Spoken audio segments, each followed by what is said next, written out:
इसे हम क्या कहते हैं, कैसे क्या चीज है। देखो अगर मैं कहता हूं कि ए का motion with respect to B, यानी कि ए का मोशन रिलेटिव टू बी, तो इसका मतलब है ए का मोशन होगा और बी को कैसा लगेगा, वो बी को कैसा दिखेगा, वो हुआ मोशन।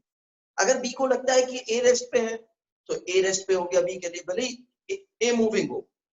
अगर बी को लगता है कि ए मूविंग और लेफ्ट की तरफ जा रहा है तो फिर ए की रिलेटिव मोशन बी के लिए टुवर्ड्स लेफ्ट हो गया।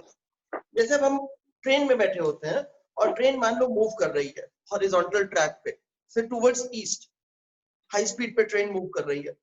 हम इस ट्रेन की विंडो से बाहर देखते हैं तो बाहर के ट्रीज हमें कैसे दिखाई देते हैं, they appear to be moving in a direction opposite to that of train.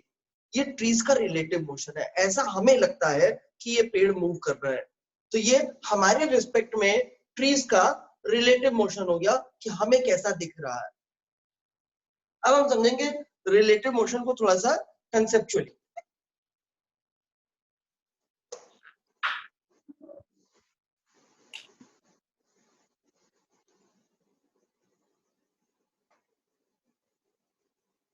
Suppose this is origin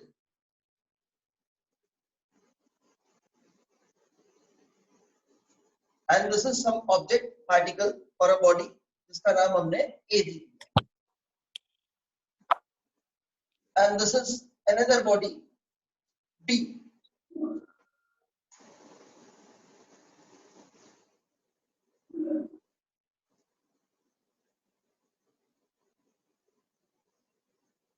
अभी x का कोऑर्डिनेट xa है, b का कोऑर्डिनेट xb है। अब अगर अभी इनिशियली a b को देखे तो b को देखने पे a को लगेगा कि a से कुछ दूर राइट की तरफ b प्रेजेंट है। वो कुछ दूर भी कितना है उसको हम मार्क कर लेते हैं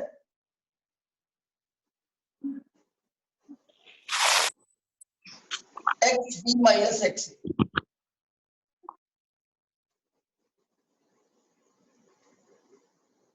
a को ऐसा लग रहा है कि b उससे इतनी दूर प्रेजेंट है। अब मान लो a और b दोनों मूविंग है तो t टाइम में a की पोजीशन बदल जाएगी, a कहीं और चला जाएगा, और b भी मूविंग है तो वो भी किसी पोजीशन पे चला जाएगा। अभी हम स्ट्रेट लाइन में ही मोशन कंसीडर कर रहे हैं। That means both are on x axis and we are considering them to be moving on x axis.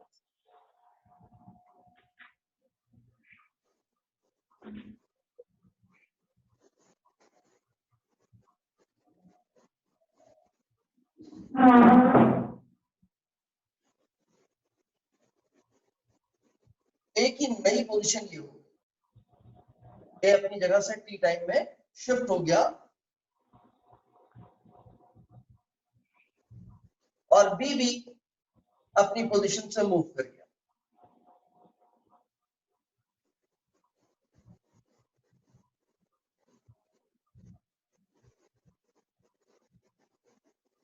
B यहां पे आ,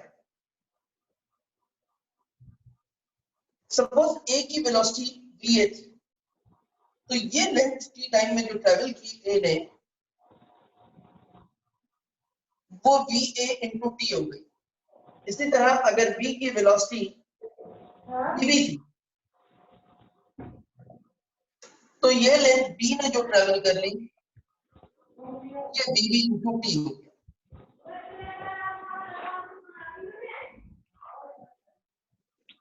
इनिशियल सेपरेशन, अब हमने इनिशियल सेपरेशन नोट की तो वो थी xb minus xa। Final separation note करें, ये हो गई हमारे पास xb plus db into t minus the sum of xa and vat।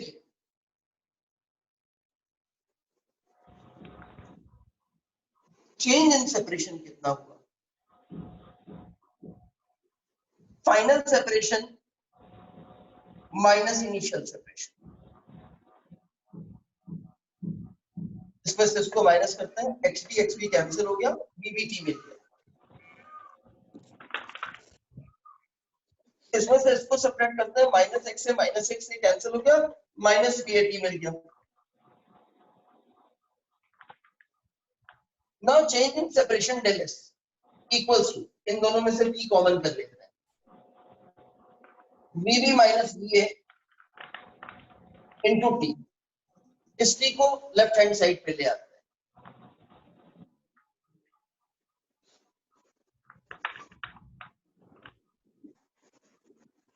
ये मिल गया। अब देखो क्या की गई है, ये change in separation upon time taken है। ए को ऐसा लगता है कि बी की वेलोसिटी ये है, this is the velocity of B relative to A. ये टर्म जो बना, ये velocity of B relative to A हो गया, ठीक है। दोनों की वेलोसिटीज का डिफरेंस आ गया। अभी हमने एक ही स्ट्रेट लाइन में एक ही डायरेक्शन में लिख करके किया था इसे, जब दोनों सेम डायरेक्शन में मूव कर रहे हैं। यही अगर मान लो दोनों ऑपोजिट डायरेक्शन में मूव कर रहे होते, बी इधर मूव करता और ए इधर मूव करता, तब क्या होता? ए का कोऑर्डिनेट तो बड़ा हो जाता, ए का कोऑर्डिनेट तो इंक्रीज करता, ये चीज इसमें ऐड होता, लेकिन बी के लिए क्या होती, इतनी चीज डिक्रीज कर जाती। तो यानी कि यहाँ पे माइनस का साइन आता है इस जगह पे, अगर ऑपोजिट मूव कर रहे होते तो ये प्लस नहीं आता, इसकी जगह माइनस आता। अब फाइनल सेपरेशन हमें ये मिल गई, हम फिर से चेंज इन सेपरेशन निकालते तो सब्ट्रैक्ट करते, एक्सपी कैंसिल आउट हो जाता, बीबीटी मिलता, वो एज इट इज मिल गया हमारे पास।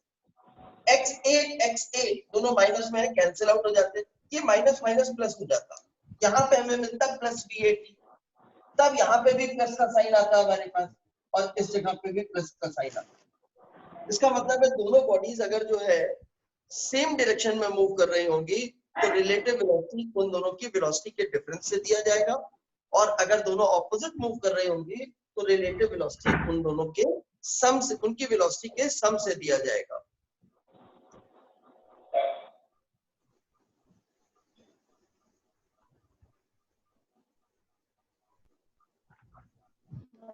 अब थोड़ा सा इसी चीज को हम वेक्टर में लिख करके देखेंगे, और अब किसी एक ही स्ट्रेट लाइन में मूव कराने की बात नहीं करेंगे।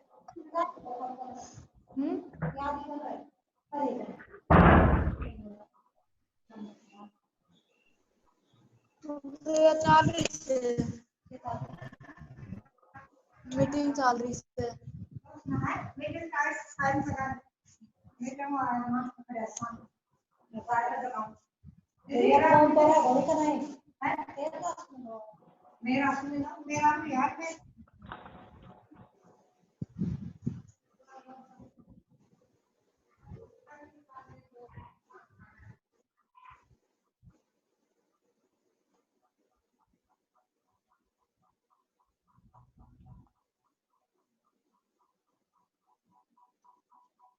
ये वेक्टर जो है वो एक ही पोजीशन बता रहा है, आर ए वेक्टर। ये वेक्टर बी की पोजीशन बता रहा है, तो ये आर बी वेक्टर हो गया। ये वेक्टर भी बी की पोजीशन बता रहा है, लेकिन ये ओरिजिन के रिस्पेक्ट नहीं, ए के रिस्पेक्ट में बता रहा है। तो ये हो गया position of B with respect to A, position of B with respect to A. अब अगर हम ट्राइंगल लॉ से इन तीनों वेक्टर्स के बीच का रिलेशनशिप लिखें तो हमें दिख रहा है आर ए वेक्टर प्लस ये वाला vector equals to R B vector, यानी कि मैं इसे ऐसे लिख सकता हूं, R A vector that is position of vector A plus position of vector B relative to A equals to position of vector b. This implies position of b with respect to a equals to position of b minus position of a. अब rate of change of position with time is termed as velocity. तो इसको differentiate कर देते हैं with time, d by dt of position of B with respect to A equals to d by dt of position of B with respect to time, and similarly d by dt of RA vector. ये जो चीज है left hand side पे, ये हो गया हमारे पास velocity of B relative to A. Velocity of B relative to A मतलब ए को बी किस तरह से मूव करता हुआ दिखाई देगा, किस वेलोसिटी से मूव करता हुआ दिखाई देगा, वो ये हो गया velocity of B relative to A. और इधर आ गया हमारे पास ये वाला term velocity of B minus velocity of A. अब ये किसी भी डायरेक्शन में मूव कर रहा हूं, हमने ये नहीं बताया ए एक्स एक्सिस के अलोंग मूव कर रहा है कि वाई एक्सिस के अलोंग मूव कर रहा है या वो इस लाइन के अलोंग मूव कर रहा है। हो सकता है ए ऐसे मूविंग हो सकता है ए ऐसे मूविंग हो सकता है ए ऐसे मूविंग हो सकता है ए ऐसे मूविंग हो। ये हमने बात नहीं की है कि किधर मूव कर रहा है, हमने वेक्टर लिख दिया, उसकी डायरेक्शन हमें नहीं पता है किधर है, क्योंकि हमने इसमें कहीं वेलोसिटी नहीं मार्क की है कि ये किधर जाएगा, ऐसे बी के लिए भी नहीं मार्क की। तो वेक्टर में सब्ट्रैक्शन होगा, चाहे दोनों सेम डायरेक्शन में मूव कर रहे हो, चाहे दोनों ऑपोजिट डायरेक्शन में मूव कर रहे हो, चाहे वो एक ही लाइन में ना मूव कर रहे हो, तो भी दोनों की वेलोसिटीज का वेक्टर सेपरेशन देगा। अगर मुझे b की वेलोसिटी रिलेटिव टू a निकालनी है तो b की वेलोसिटी में से a की वेलोसिटी माइनस करूंगा। यही मुझे अगर वेलोसिटी ऑफ a निकालनी होती रिलेटिव टू b तो मैं इसे लिख देता velocity of a minus velocity of b।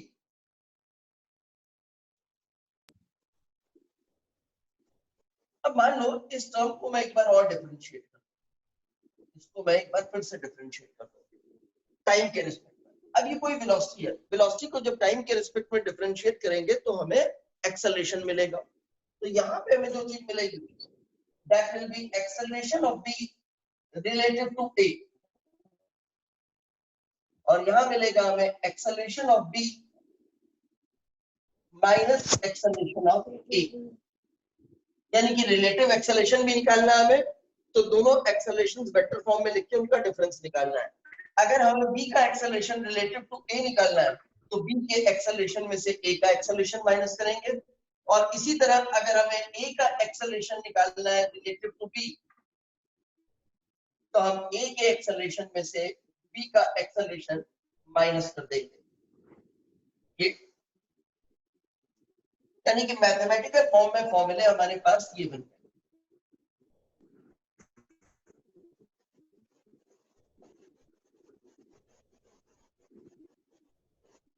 अब एक बार हम फिर से समझते हैं रिलेटिव का एक और वे में मीनिंग, कि रिलेटिव से हमारा कहने का मतलब क्या है, कैसे है। आप सोचो इस सृष्टि को बनाने वाले ब्रह्मा जी थे, ब्रह्मा जी ने एक वरदान दे दिया सभी को, कहा अगर ए बी को देखेगा तो जैसे ही ए बी को देखेगा तो ए को क्या दिखाई देगा, ए की जो भी वेलोसिटी होगी वो बी को मिल जाएगी, पर नेगेटिव में मिलेगी। नेगेटिव में मिलने का मतलब ऑपोजिट डायरेक्शन में। अगर ए बी को देख रहा है यानी कि ए ऑब्जर्वर है और बी वो बॉडी हो गई जिसे वो ऑब्जर्व कर रहा है। जब ए बी को देखेगा तो ब्रह्मा जी ने क्या कहा कि ए की जितनी भी वेलोसिटी है वो वेलोसिटी बी को मिलेगी, पर ऑपोजिट डायरेक्शन में मिलेगी। यानी कि बी के पास अपनी खुद की वेलोसिटी तो रहेगी और उसको ए की वेलोसिटी भी मिल जाएगी। तो ए के रिस्पेक्ट में उसके पास दो वेलोसिटी हो जाएगी, एक उसकी खुद की वेलोसिटी और दूसरी नेगेटिव वेलोसिटी ऑफ ए। इसका मतलब क्या हुआ, इसका मतलब हम कहना चाहते हैं कि जब हम रिलेटिव वेलोसिटी कंसीडर कर रहे होंगे बी की वेलोसिटी रिलेटिव टू ए, तो हम ऐसा मान लेंगे कि ए रुका हुआ है, ए मूव ही नहीं कर रहा है, अकेला बी मूव कर रहा है।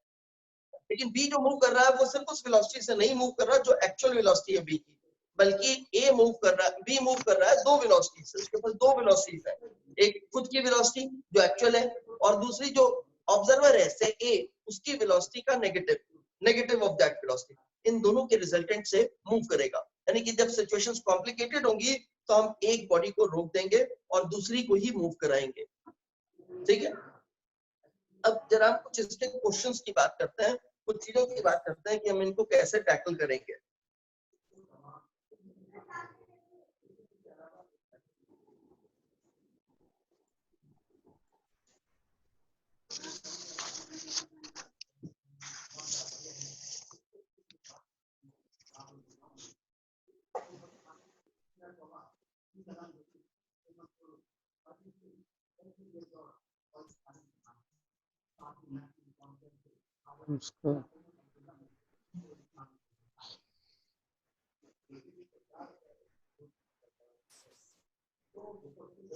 उसका तो ये दो म्यूचुअली परपेंडिकुलर पाथ्स हैं।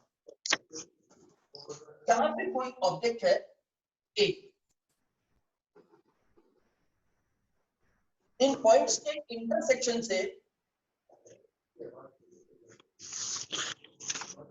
उसका सेपरेशन है L1। क्या आप लोगों को दिख रहा है ना बोर्ड पे, विजुअलाइज हो रहा है? Yes sir, yes sir. और ऐसे यहाँ पे बी का इसी इंटरसेक्शन से जो सेपरेशन है वो L2 आता है।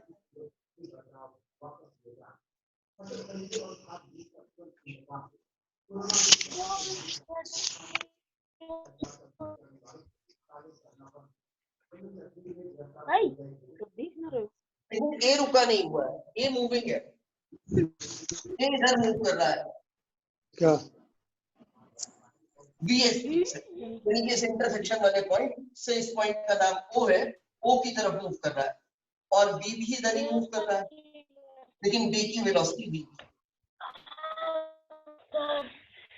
अभी ए और बी के बीच का सेपरेशन आपको दिख रहा है इतना है। क्या जब टाइम पास करेगा, थोड़ा टाइम बीतेगा, तो इनके बीच में इतना ही सेपरेशन रहेगा? बोलो भाई, आपको क्या लगता है? कुछ देर के बाद ए भी मूविंग है, वेलोसिटी आपको बता दी v1 मान लो, v1 की जगह मैं v1 v2 कर देता हूँ, L1 L2 आना है तो उसके साथ काफी मैचिंग हो जाएगा, गलती होने के लिखने में चांसेस कम हो जाएंगे। हाँ, तो इनके बीच में ए और बी के बीच में टाइम के साथ शुरू में एक स्मॉल टाइम बीत गया, ए यहाँ से मूव करके कहीं यहाँ पे आ गया, बी यहाँ से मूव करके कहीं यहाँ पे आ गया, तो क्या ए और बी के बीच में सेपरेशन उतना ही रहा जितना पहले था? नो सर, कम हुआ या ज्यादा हुआ? कम हो गया। कम हो गया। ठीक है, इसका मतलब इनके बीच में सेपरेशन डिक्रीज होने लगा, और ऐसे डिक्रीज होते होते किसी ना किसी टाइम पे इनके बीच का सेपरेशन मिनिमम हो जाएगा, मिनिमम हो जाएगा और उसके बाद फिर बढ़ेगा, क्योंकि ये मूविंग, अगर ये कंटिन्यूअसली मूव करते रहते हैं तो ये दोनों के बीच का सेपरेशन शुरू में तो डिक्रीज करेगा, लेकिन लेटर ऑन क्या होगा, इनके बीच में सेपरेशन बढ़ने लगेगा। अब हम इंटरेस्टेड इस बात में है, हमारा क्वेश्चन कहता है कि आप इनके बीच का मिनिमम सेपरेशन बता दें। ए और बी जिनके बीच में ए ओ से L1 डिस्टेंस पे प्रेजेंट है, बी ओ से L2 डिस्टेंस पे प्रेजेंट है, ए ओ की तरफ मूव कर रहा है v1 स्पीड से, बी ओ की तरफ मूव कर रहा है v2 वेलोसिटी से। हमसे कहा गया इन दोनों के बीच का मिनिमम सेपरेशन बता दो। तो अब हमने क्या किया, हमने ये डिसाइड किया कि हम इन दोनों में से एक को रोक देंगे। सपोज मैंने डिसाइड किया मैं बी को रुका हुआ मानूंगा, तो अब बी नहीं मूव करेगा, लेकिन अगर मुझे बी को रोकना है तो इसका मतलब है बी ऑब्जर्वर हो गया, वो ए को देखेगा अपने रिस्पेक्ट में। तो मैंने आपको कहा मान लो ब्रह्मा जी का वरदान है, जैसे ही बी ए को देखेगा बी रुक जाएगा, और ए को क्या होगा, बी तो रुक गया, बी की वेलोसिटी हटा दो, जैसे बी रुक गया, बी ने देखा ए को तो बी तो रुक गया, रुका रहेगा, लेकिन ए के पास दो वेलोसिटीज हो जाएगी, एक उसकी खुद की वेलोसिटी v1 तो रहेगी, इसके साथ साथ उसके पास एक और वेलोसिटी आ जाएगी जो बी के पास थी, पर बी की वेलोसिटी के ऑपोजिट डायरेक्शन में। बी की वेलोसिटी इधर v2 थी, तो ए के पास वेलोसिटी इधर आ जाएगी।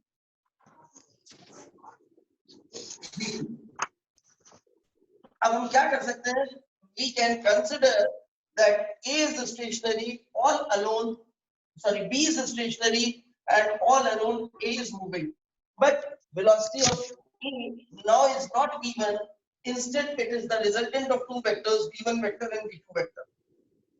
तो सर हाँ बोलो सर, बी की वेलोसिटी तो ऊपर की तरफ थी, तो सर आपको आपने मैंने क्या बताया, ब्रह्मा जी ने क्या वरदान दिया कि जैसे ही ए बी को देखेगा तो बी को क्या मिलेगा, बी के पास जो है वो तो रहेगा ही, बी को साथ में एक और चीज मिल जाएगी। क्या चीज मिल जाएगी, जो ए के पास थी वो मिलेगी, पर कैसी मिलेगी, नेगेटिव में मिलेगी। नेगेटिव का मतलब ऑपोजिट डायरेक्शन में।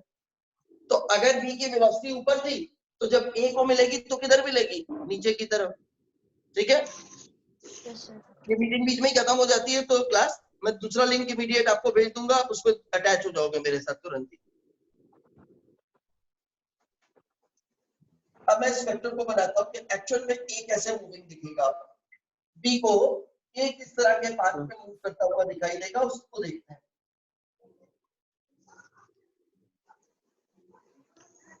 इस v1 वेक्टर और इस v2 वेक्टर का रिजल्टेंट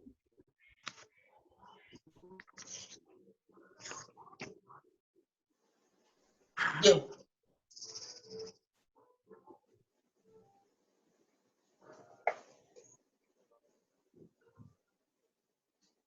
अब ये जरूरी नहीं है कि मैंने एक फिगर बनाया, डेटा मुझे v1 और v2 की कोई न्यूमेरिकल वैल्यूज नहीं पता है, l1 l2 की कोई न्यूमेरिकल वैल्यूज नहीं पता है, तो हो सकता है ये लाइन ऐसे ही जा रही हो सकता है ये लाइन इस तरह से बनती हो, डिपेंडिंग कि v1 v2 में कौन सा बड़ा है कौन सा छोटा है उसके अकॉर्डिंगली। हो सकता है ये लाइन ऐसी बनती हो कि b तक ही आती हो। अभी मैंने इस तरह से बना ली, मैं कैसे कहना चाहता हूँ कि ये हो सकता है कि ऐसी लाइन हो, एक बार चेंज करके दिखाता हूँ।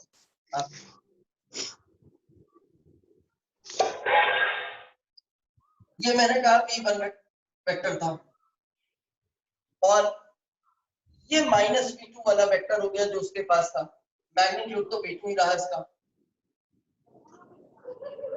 अब रिजल्टेंट देखो तो कैसा हो गया ये रिजल्टेंट,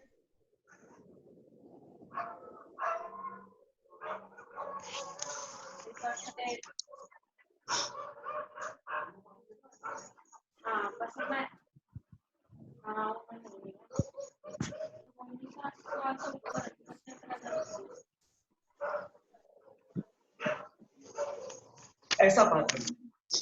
अब देखो ये किधर चला गया, इस लाइन को इंटरसेक्ट करता हुआ जा रहा है, पिछली बार इसको बड़ा रखा था तो ये ऐसे जा रहा था। कैसी भी सिचुएशन हो गई, आंसर हमें पता नहीं है, हमारा आंसर दोनों से एक ही निकलेगा, आप किसी भी तरह से फिगर बनाओ सारे रिजल्ट एक ही आएंगे हमारे। अब हम बी तो रुका हुआ है,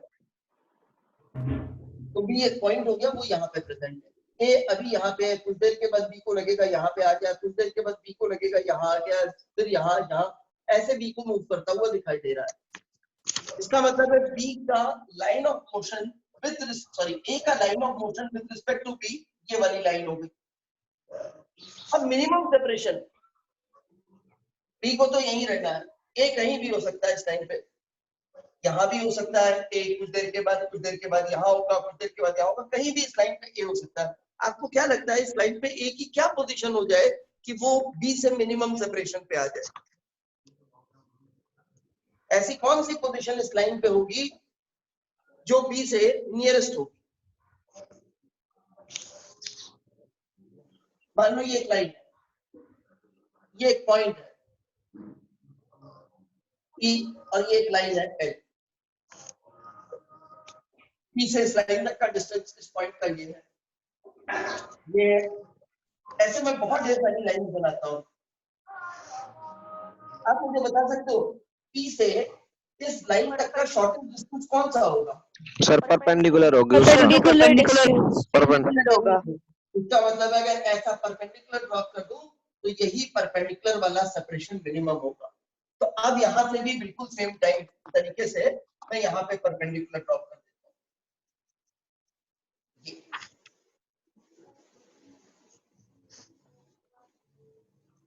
ये जो लेंथ आएगी सपोज डी, यही इनके बीच का मिनिमम सेपरेशन होगा। अगर मैं ये क्वेश्चन मुझे ये सेपरेशन निकालने को बेसिकली कह रहा है कि ये मिनिमम सेपरेशन होगा, मैं ये निकाल। अब देखो वर्किंग का तरीका क्या होगा, हम दो तरह के ट्रायंगल या पैरेललोग्राम्स बना के वर्क करेंगे। ट्रायंगल में आप पैरेललोग्राम भी बना सकते हो और ट्रायंगल भी बना सकते हो। सबसे पहला जो ट्रायंगल या पैरेललोग्राम हम बनाएंगे वो वेलोसिटीज का बनाएंगे, जैसे वो ये बना हुआ है पैरेललोग्राम। इससे हम क्या निकालेंगे, बी तो रुका हुआ है, ए मूव कर रहा है, तो ए की डायरेक्शन ऑफ मोशन फाइंड करेंगे। एक चीज वो डायरेक्शन सपोज मैं ट्रायंगल से बताना चाहता हूँ। तो सबसे पहला काम है वेलोसिटी ट्रायंगल या वेलोसिटी पैरेललोग्राम से मैं क्या करूंगा, I will find the direction of motion of A as observed by B. tan theta की वैल्यू निकाल लेते हैं। ये लेंथ v1 है, ये लेंथ v2 है, तो ये tan थीटा हो गया हमारे पास v2 बाय v1। ठीक है, दूसरी चीज हम निकालेंगे इस वेलोसिटी का मैग्नीट्यूड, या पहले चलो उसको बाद में निकालते हैं। ये निकाल लिया हमने। अब देखो ये एंगल आपको नोन हो गया।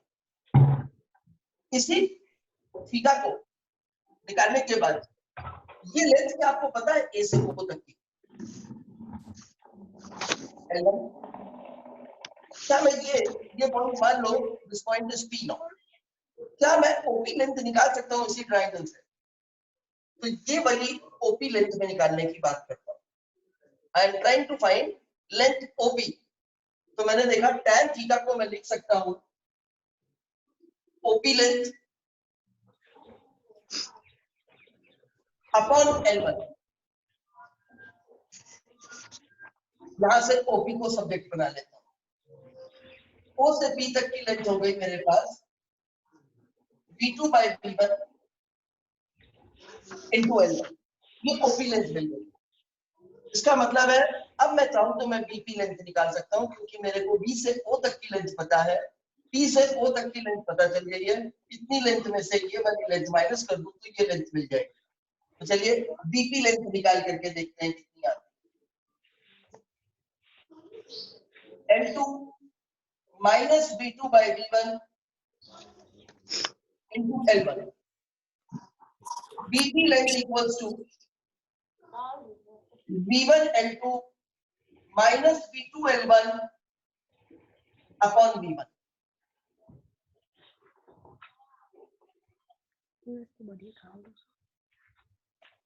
ट्राइंगल बीपीएम मैं एक बार फिर से बना रहा हूँ, बहुत छोटा है, लिखने में मेरे को प्रॉब्लम होगी तो थोड़ा इसको बड़ा करके अलग से बना देता हूँ मैं।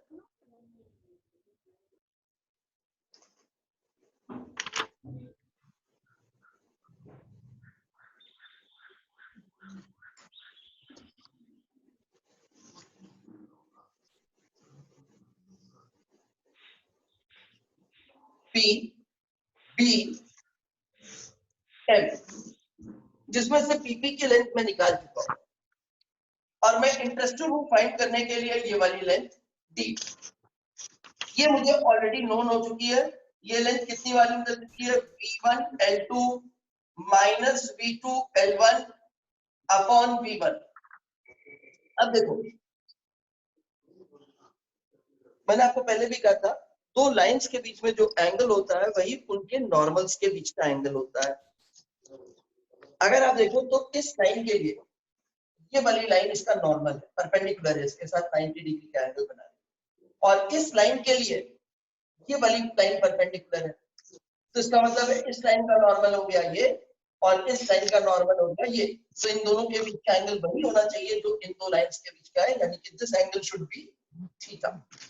ये वाला एंगल थीटा होना चाहिए, तो इसे मैं यहाँ पे थीटा मार्क कर देता हूँ। अब देखो थीटा की वैल्यू मुझे पहले से पता है, tan theta equals to v2 minus v1। इसका मतलब थीटा मेरे को नोन है, ये साइड मुझे नोन है, ये निकालना है मेरे को। मुझे हाइपोटेन्यूज पता है, मुझे बेस निकालना है और मुझे tan थीटा की वैल्यू पता है। tan थीटा पता है तो cos थीटा भी पता चल जाएगा हमारे को। तो यहाँ से cos थीटा का रिलेशनशिप लिखता हूं मैं।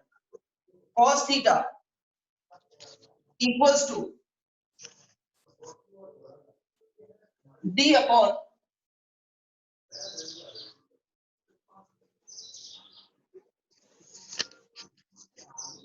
v1 L2 minus v2 L1 upon v1। अब देखो tan क्या होता था, tan theta was perpendicular upon hypotenuse, sorry perpendicular upon base, और cos थीटा होता है बेस अपॉन हाइपोटेन्यूज। तो मैंने कहा अच्छा ठीक है, हाइपोटेन्यूज मुझे ये दो चीजें पता है, मान लो एक v2 के नाम से पता है और एक v1 के नाम से पता है। तो मैंने कहा मैं cos थीटा की वैल्यू निकाल लेता हूँ, मैं लिखूंगा यहाँ पे, मुझे बेस लिखना है तो मैंने कहा बेस की जगह मैं v1 लिखूंगा। मैंने कहा मुझे हाइपोटेन्यूज लिखना है तो हाइपोटेन्यूज कैसे लिखूंगा, बड़ा आसान है, अंडर रूट